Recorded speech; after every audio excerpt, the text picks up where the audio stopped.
दिवाळीच्या आगामी सुट्ट्यांच्या पार्श्वभूमीवर 17 ऑक्टोबर रोजी दर्यापूर कृषी उत्पन्न बाजार समितीमध्ये सोयाबीनची विक्रमी आवक झाली। तालुक्यासह इतर तालुके व जिल्ह्यांमधून आलेल्या सोयाबीन वाहनांनी बाजार समितीचा परिसर पूर्णपणे गजबजून गेला होता। सकाळपासून संध्याकाळपर्यंत सोयाबीनची आवक मोठ्या प्रमाणात सुरू होती। यामुळे मुख्य गेटवर प्रचंड गर्दी झाली होती। दुचाकी वाहने आत घेणेही कठीण झाले होते। अनेक शेतकऱ्यांनी आपली वाहने बाहेर दूर उभी करून पायी बाजार समितीमध्ये येणे पसंत केले। आवक वाढल्यामुळे सभापती सुनील पाटील गावंडे हे सकाळपासूनच आपल्या केबिनमध्ये सीसीटीव्ही समोर तळ ठोकून बसले होते। प्रचंड ट्रॅफिक जाम झाली होती। वाहतूक सुरळीत ठेवण्यासाठी कर्मचारी, संचालक, अडते आणि व्यापाऱ्यांनी प्रयत्न केले। गर्दी नियंत्रणात आणण्यासाठी बाजार समितीने 3 गेट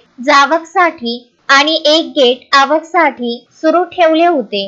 दर्यापूर कृषी उत्पन्न बाजार समितीचे व्यापारी संचालक प्रभाकर पाटील तराड, संचालक तथा बांधकाम सभापती राजू खेडकर आणि खरीददार अनीसभाई घाणीवाले यावेळी उपस्थित होते।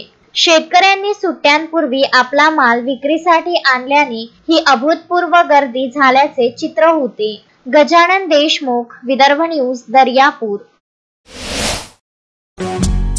श्रद्धा फैमिली शॉपिंग में जाएंगे हम सभी, साड़ियों की नई डिजाइन देखो यहीं से लाएंगे। श्रद्धा फैमिली शॉपिंग में जाएंगे हम सभी, लेडीज जेंट्स बच्चों की हर फैशन लाएंगे सभी। फैशन के सफर में आप भी आगे ही आगे बढ़ते चलिए, क्योंकि बिजीलैंड का सबसे बड़ा आलीशान भव्य showroom Shraddha family shopping and mall, Busyland complex, Nandgaon Peth, Amravati.